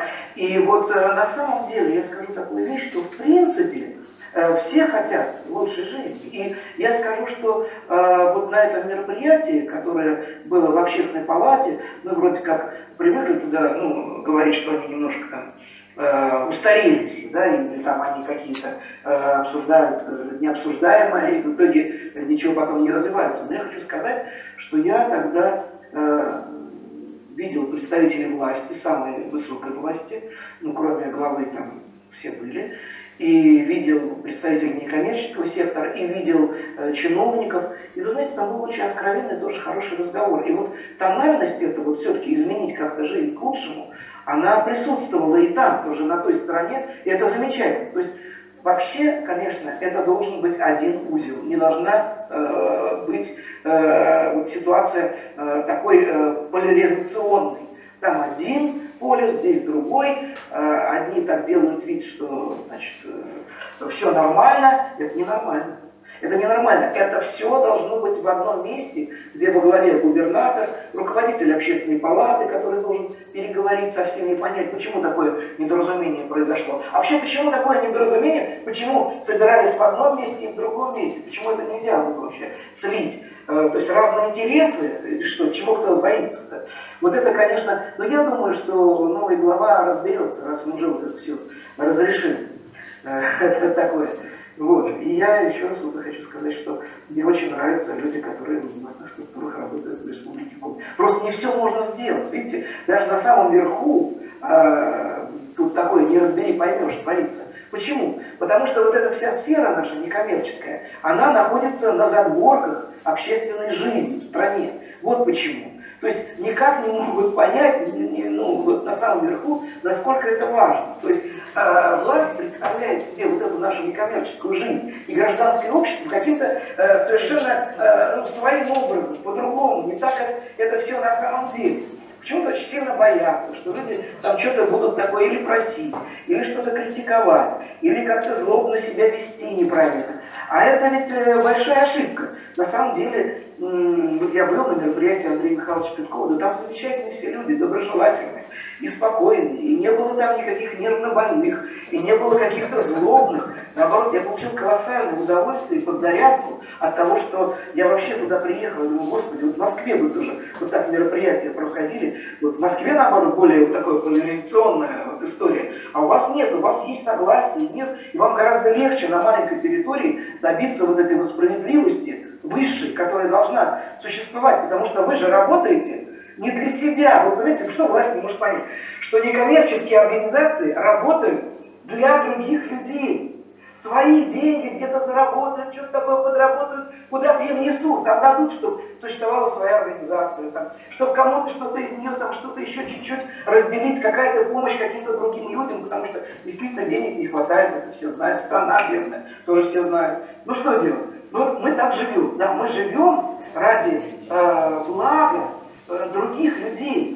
То есть это организации вообще справедливости и помощи, организации созидания. Чего же бояться? Александр Анатольевич, Вот. Нет, ну есть такие, которые всякое помнят, но их, ну и да, есть у них какие-то сподвижники, которые не понимают вообще, о чем идет речь. Александр Анатольевич, дайте нам сказать, Александр Анатольевич. Вот, но наоборот, Александр некоммерческие Анатольевич, организации дайте это нам, главное пожалуйста, сказать. для власти. И мы круче, чем любой бизнес.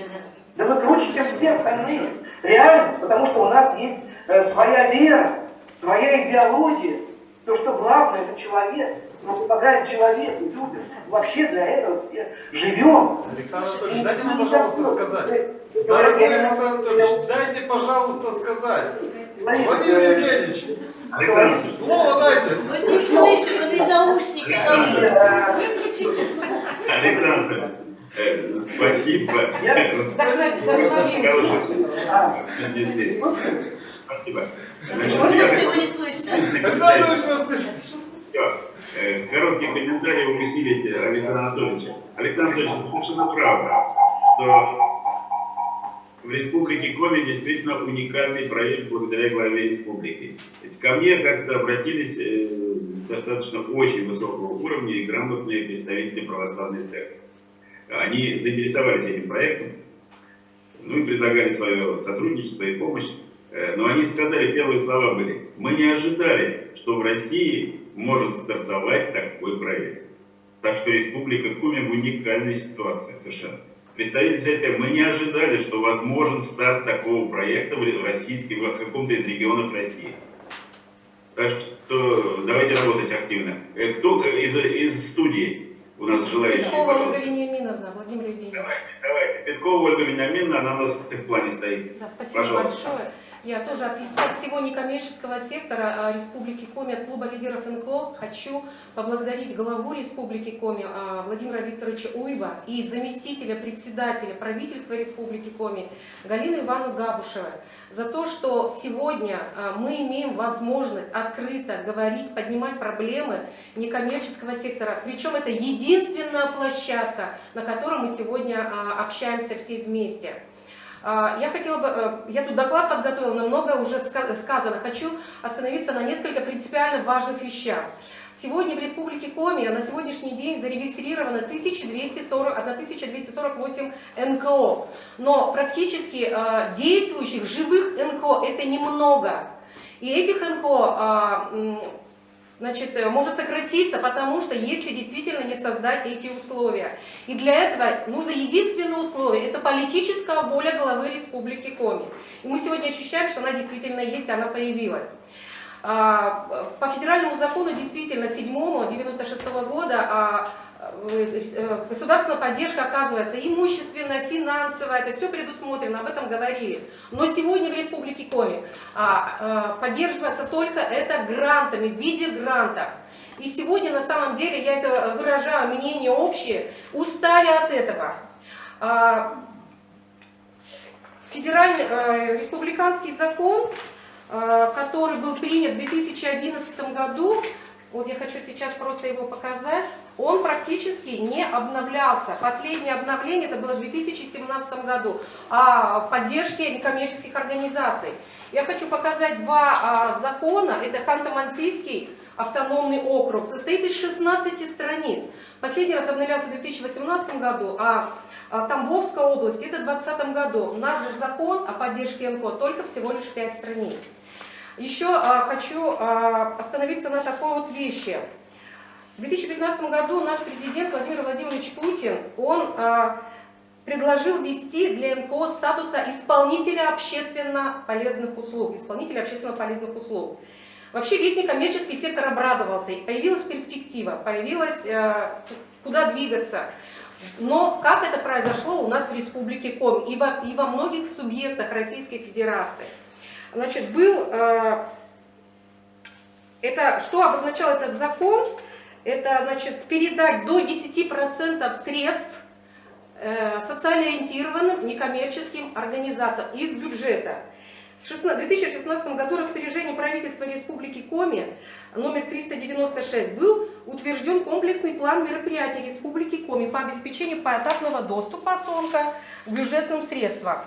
Был сформирован координационный совет. Так вот, чтобы достичь определенных показателей в нужные сроки, которые были указаны в плане, государственные учреждения социальной сферы просто преобразовали за один месяц 11 из государственных учреждений в 11 автономно-некоммерческих организаций и влили туда вот эти субсидии, которые действительно были предназначены для социально ориентированных некоммерческих организаций.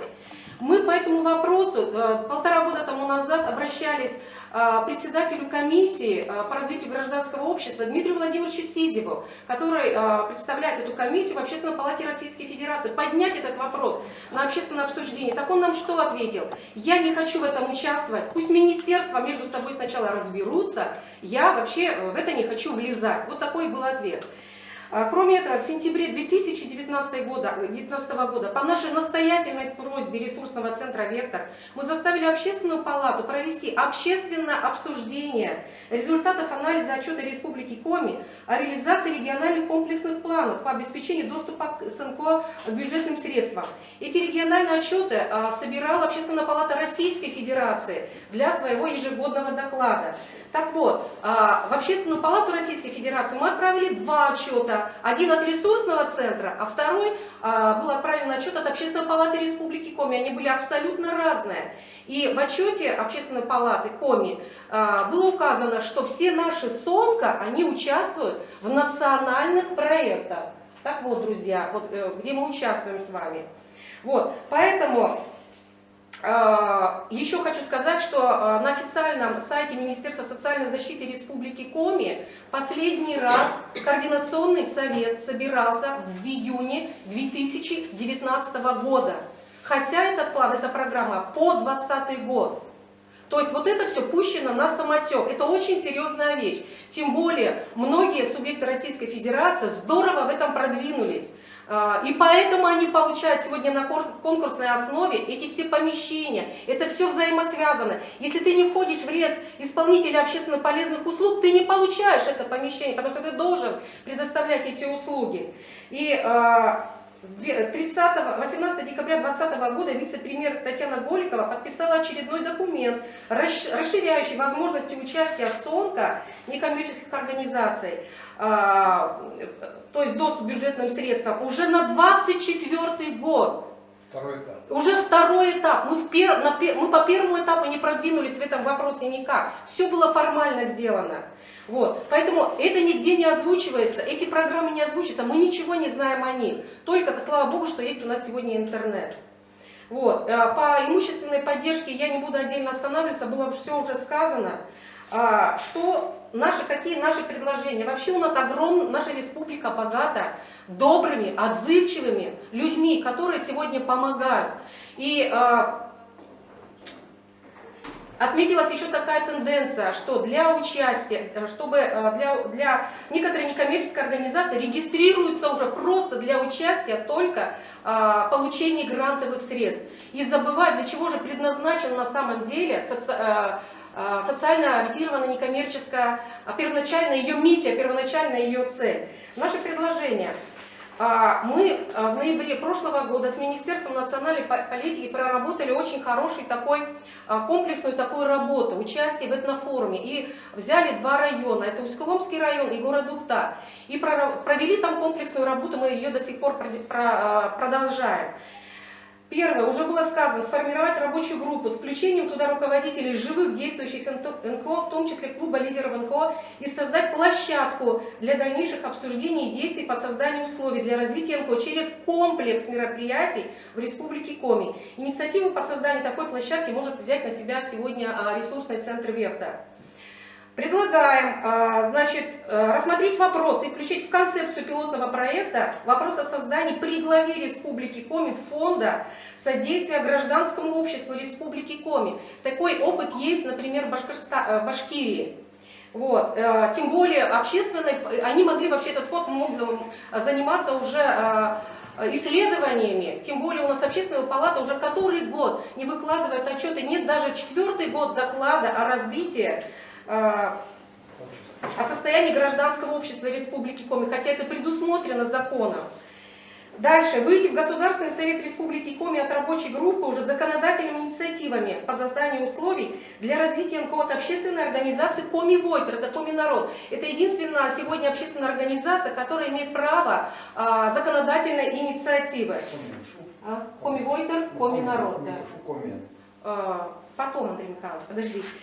Вот. И вообще пересмотреть порядок формирования общественной палаты Республики Коми, общественных советов при органах исполнительной власти с обязательным включением туда руководителей социально ориентированных некоммерческих организаций, которые активно сегодня занимаются реализацией социальных проектов и имеющие активную жизненную позицию.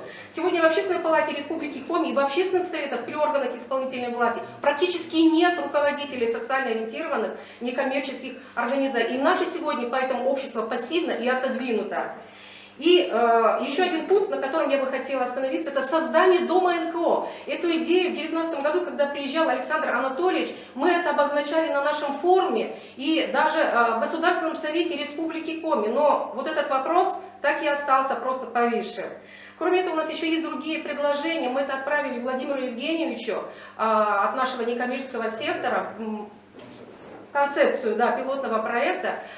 Мы очень хотим помочь нашей республике, помочь нашему главе, новому главе Республики Коми, поднять республику на самый высокий пьедестал, потому что по всем сегодня показателям, по алкоголизму, по профилактике правонарушений и так далее, и так далее, и так далее, мы сегодня имеем самые лидирующие позиции. И здесь необходимо включение жизненно важно, социально ориентированных некоммерческих организаций. И об этом сегодня говорили, что сегодня в государственные, республиканские программы не включаются сегодня социально ориентированные, в исполнителях социально ориентированные некоммерческие организации. И этот пробел тоже нужно сделать. Спасибо большое. Лидирующие какие? Отрицательные или Спасибо. положительные? В отрицательном ключе, конечно, лидируют.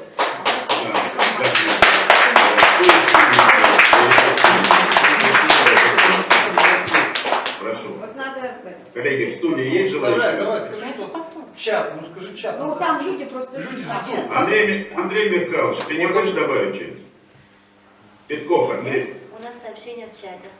В каком муниципалитете есть альтернативная некоммерческая организация, кроме созданных министерством?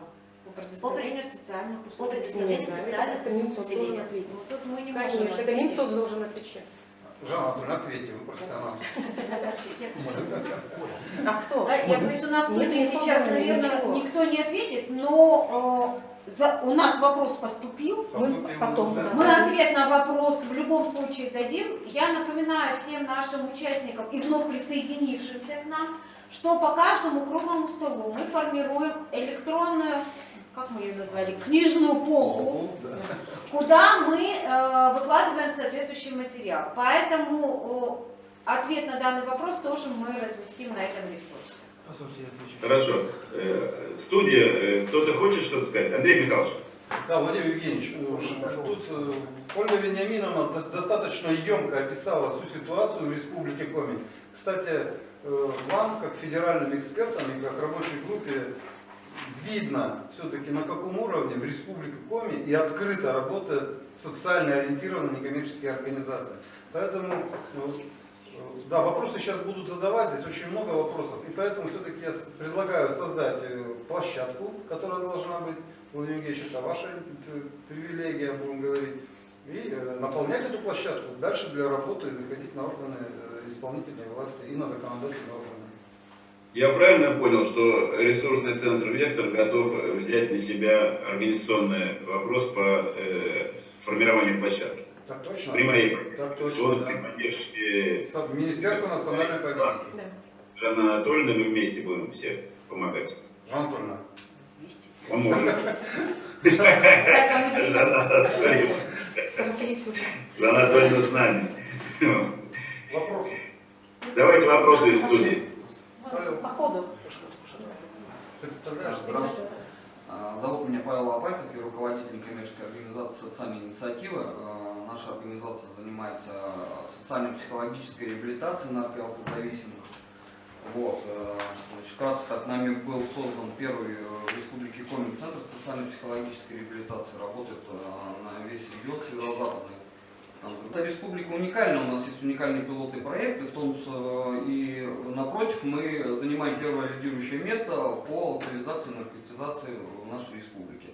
Вот такие вот мы уникальные. Вопрос, конечно, один, когда вот эта вот пропасть между нами и исполнительной властью, она закончится. Ольга Вениаминовна, в общем, все озвучила, что вот накипело у меня, потому что я прошел путь от создания некоммерческой организации до постройки революционного центра. Я действительно его построил, потому что мне выделили сарай. Сарай в 500 квадратов, не оборудованный ни отоплением, ни светом, ничего, и все это мы делали за собственный счет.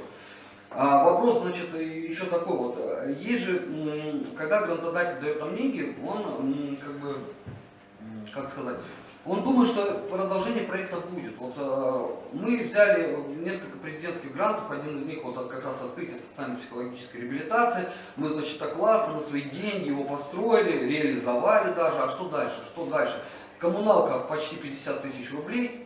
Регион бедный, истощенный, денег за реабилитацию платить никто не может. Сейчас уже у нас копятся долги за коммунальную, значит, за коммунальные услуги. Министерство образования, круглый стол, это я не знаю, мне не хочется оскорблять никого, но это я промолчу. Вот.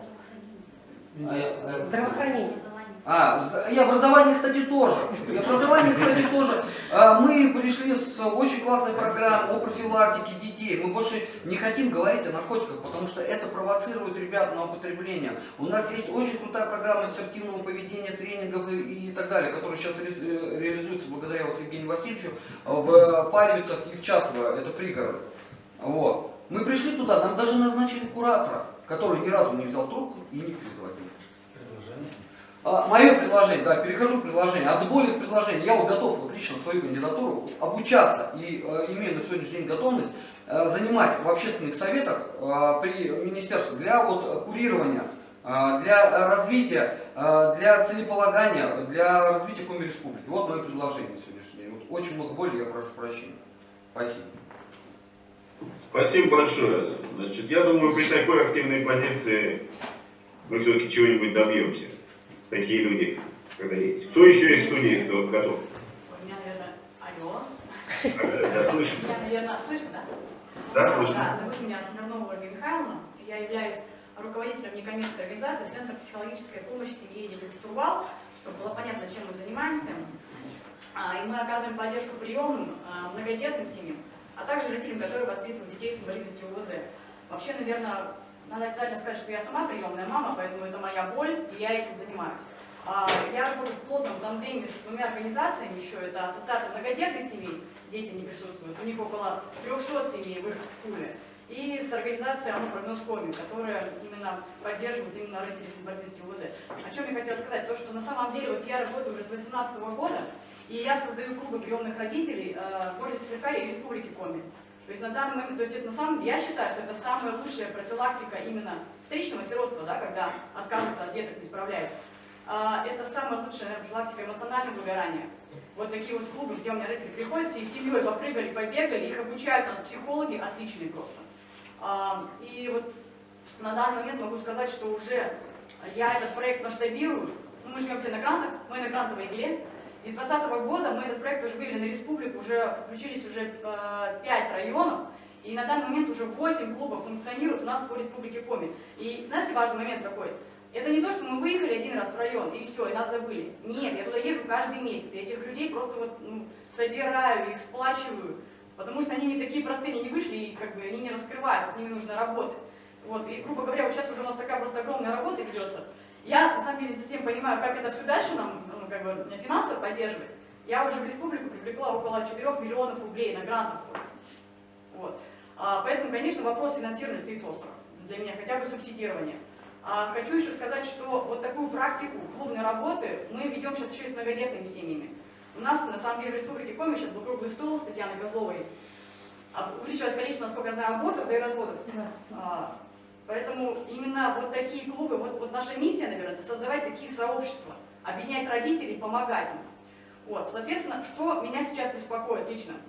Вот работаю уже 4 года в этой сфере, мне сейчас на данный момент не хватает административного именно ресурса. То есть я получаю эти гранты, да, я пишу заявки, пишу в район и говорю, ребята, давайте в Центр социальной защиты населения. Я вам приеду, я привезу специалистов, мы организуем у вас эти клубы, я буду работать, я вот помогу вам. На что мне говорят, у нас все хорошо, нам ничего не нужно. Вот. И, наверное, это просто обиднее всего, что да, я готова как бы это все двигать, развивать, но мне нужна как-то вот какая-то вот эта поддержка, я готова работать как бы со связкой, с органами опеки, с Министерством образования. Ну, лишь бы со мной хотели еще работать. Вот, наверное, вот такая вот моя боль, извините, уже высказалась. Все, спасибо большое. Спасибо вам большое. Ну, собственно, для этого и проект наш создан, чтобы наладить вот эти связи. Но, к сожалению, не все готовы чиновники работать пока. Я смотрю, у нас уже остается 8 минут. Программу мы сегодня совсем не выполняем, нашего круглого стола. Но активность очень высокая, и это здорово. У меня предложение такое. Может быть, мы еще один круглый стол на эту тему организуем и пригласим все-таки, чтобы было обязательно Министерство экономического развития и другие министерства, и подготовим к этому круглому столу уже от площадки какие-то более конкретные вопросы и Владимир выступления. Евгеньевич, как раз, может быть, это и логично было бы, так как Министерство экономического развития сегодня не участвует, да, не смогли они принять участие. Мы хотим. Мы понимаем, что, может быть, у нас ряд органов власти работают на онлайне, да, что, может быть, есть смысл, как комитет по имуществу, да, с нами сегодня работал в очном формате. Да, посмотреть тогда по еще... Ну, мы и говорили о том, что круглых столов по одной тематике может быть несколько, да, для того, чтобы его сделать более конструктивным. Так как мы ограничиваемся 2 часами времени, да, выбрать, может быть, более узкую тематику. Я понимаю, что вопросов много, да, спектр вопросов разноплановый. Мы их не укладываем в 2 часа. Может быть, нам есть смысл каждую тематику еще сужать более узкой темой. Поэтому к следующему тогда круглому столу давайте мы совместно продумаем, да, на тот запрос, который у нас есть по аудитории, по социально ориентированным некоммерческим организациям. Я очень хочу обратиться к нашим онлайн-участникам. У нас достаточно много общественных организаций на муниципальном уровне сегодня подключено. Есть возможность в чате задать вопросы. У вас у всех есть контакты Министерства национальной политики для того, чтобы нам просто обратную связь сейчас получить по тому, какие нам нужны встречи и какие вопросы необходимо обсудить. Да. Давайте мы подготовимся действительно более детальными вопросами, с частными. Да. Тогда, Владимир Евгеньевич, мы как у нас в студии есть еще желающие высказаться, потому что все-таки у нас в большей степени, да, мы заточены на то, чтобы высказались, да, в большей степени наши участники. Да? Возьмите, у нас района приехали. Давайте из студии. Я смотрю, мы не дали никому слова из онлайна, поэтому еще один круглый стол нужен обязательно. Да, слышно вас. Здравствуйте. Я Ганова Людмила Ивановна, председатель Усть-Илимской районной организации инвалидов, Всероссийское общество инвалидов. Но для нас очень важно, у нас много направлений. И одно из них такое важнейшее, это спортивная реабилитация людей с инвалидностью. И получая гранты, получая какие-то субсидии, мы понимаем, что нам нужно двигаться дальше. Мы почему-то застремим информацию, ту, которая бы до нас была донесена. Потому что вчера в 17:44 я читаю информацию от Министерства спорта о том, что спорт говорит, что они готовы оказать финансовую поддержку некоммерческим организациям. И до 17 февраля есть еще время подать заявку. И они ее рассмотрят. А все требования по этой заявке вы возьмите в Министерстве спорта. Это было вчера в 17:44. Вопрос у меня такой. Для кого это поддержка? Почему мы на местах остаемся без поддержки? Мы не говорим за федерации каких-то видов спорта, они важны. Мы не говорим за спорт высших достижений, они тоже важны. Я говорю именно за массовый спорт, особенно людей с инвалидностью. Мы не должны о них забывать. Это важнейшая реабилитация, это спортивное достижение, это жизнь наших людей. И мы не должны об этом забывать. Поддержка нам очень нужна. Спасибо. Спасибо вам. Спасибо. Кто в студии еще готов? Там рука тянулась. Пожалуйста. Сейчас, подожди. Аня, ты хочешь презентацию где-то? Сейчас ты расскажешь, Аня, подожди. Так, презентация уже подана.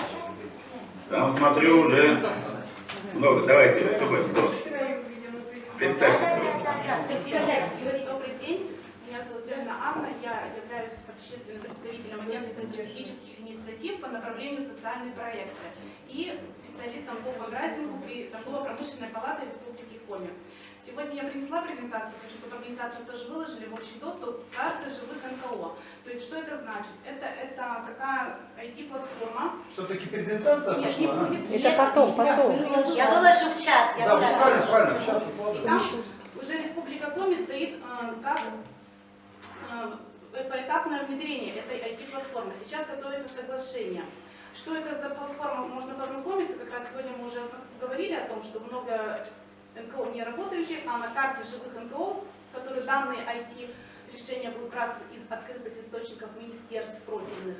Мы будем видеть, какие НКО рабочие, какие нет, какие получают субсидии, какие нет. Это все, в принципе, как раз как этап. И по второму вопросу, также у нас планируется ресурсный центр Меркурий, и не только некоммерческого сектора, а еще учить НКО зарабатывать, то есть, оказывать услуги на платной основе для поддержания вот как раз разрыва этой грантовой иглы.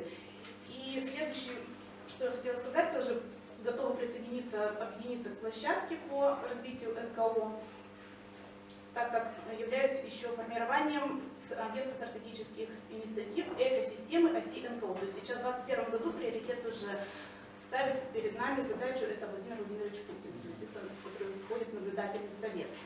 И у меня также мой проект, это открытие точки кипения. То есть при торгово-промышленной палате, если получится, будет точка кипения, куда мы приглашаем ресурсный центр «Вектор» на инфраструктуру для решения проблем и задач. Спасибо. Спасибо, но только сегодня много говорили о том, что данные, поступающие по поводу живых НКО из разного рода структур, не связанных с самими некоммерческими организациями, бывают порой очень даже неадекватными реальности. Поэтому ваш проект с НКО, который ориентируется только на данные из министерств, я думаю, требует пересмотра методологического. Так, кто еще хочет выступить? Добрый день, спасибо большое за предоставленную возможность, спасибо организаторам за приглашение. Я представляю Центр помощи семьям, воспитывающим детей с инвалидностью и ОВЗ. Мы молодая организация, но при этом мы очень большую работу ведем, курируем на сегодняшний день более 30 семей по республике.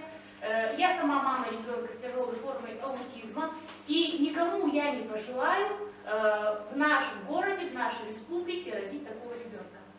Это сразу семья сталкивается с такой кучей проблем, что перечислять их не хватит никакого времени. Сегодня в республике проживает более 3000 детей-инвалидов, в Сыктывкаре только около 1000. И значит, мне пришлось самой получать специализированное образование для того, чтобы жить и работать и научиться находиться хотя бы в одном помещении со своим ребенком. Я также взяла под свое крыло еще несколько десятков семей. Включилась в проект ВАРДИ по семейной приемной.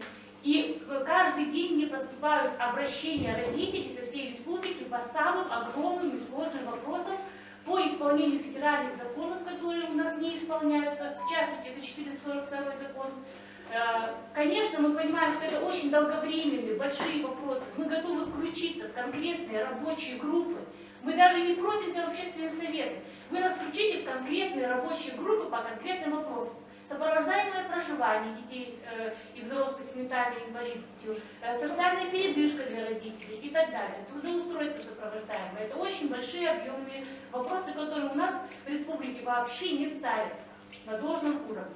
Но поддержка семьи, воспитывающей ребенка с тяжелой формой инвалидности, она нужна сейчас, каждый день. Поэтому мы активно включаемся в работу, и мы работаем вместе с целым рядом некоммерческих организаций, в том числе вот с Ольгой Смирновой, с Ассоциацией приемных семей, с Еленой Галевой. Это нас очень поддерживает, потому что мы только-только, например, образовались, и самостоятельно, когда ты сам пишешь проекты, когда ты сам выезжаешь в семьи, когда ты сам каждый день работаешь, это просто невозможно.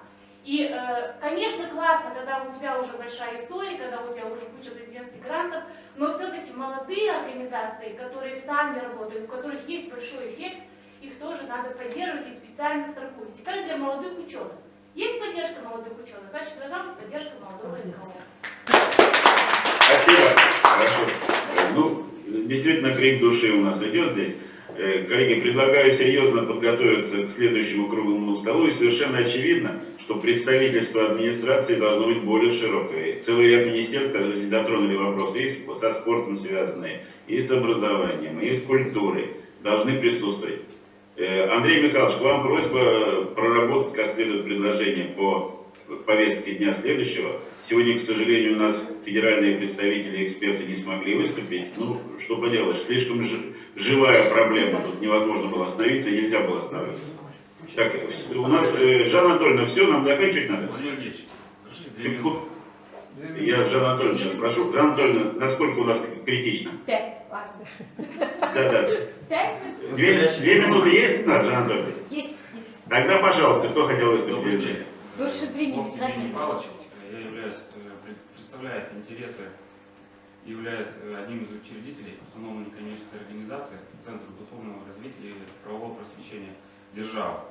В 2 словах, я 20 лет проработал в МВД, из них 15 лет в органах предварительного следствия. Данная сфера для меня достаточно нова и интересна. Огромный пласт работы, задач и целей нашей организации. Хочу остаться на одной ключевой. Содействие органам власти всех уровней в противодействии коррупции. Как известно, коррупция уже является социальной проблемой, это факт. Любые коррупционные проявления каким-либо образом затрагивают права наших граждан. И опять же не секрет, что многие граждане, организации не обращаются в органы правоохранительной системы в силу недоверия к ним или какой-либо определенной юридической неграмотности. И цель нашей организации именно правовое просвещение граждан и улучшить социально ориентированное направление, именно противодействие коррупции. Мы ни в коем случае не будем подменять функционал правоохранительных органов, мы будем помогать и содействовать. Я считаю, что у нас достаточно большие цели и задачи, и мы с этим справимся. Ну, вопрос к вам. Вы считаете, на этой площадке лучше быть, на социально ориентированных НКО, да? Давайте. Значит, этот вопрос уже поднимал Андрей Михайлович Петков.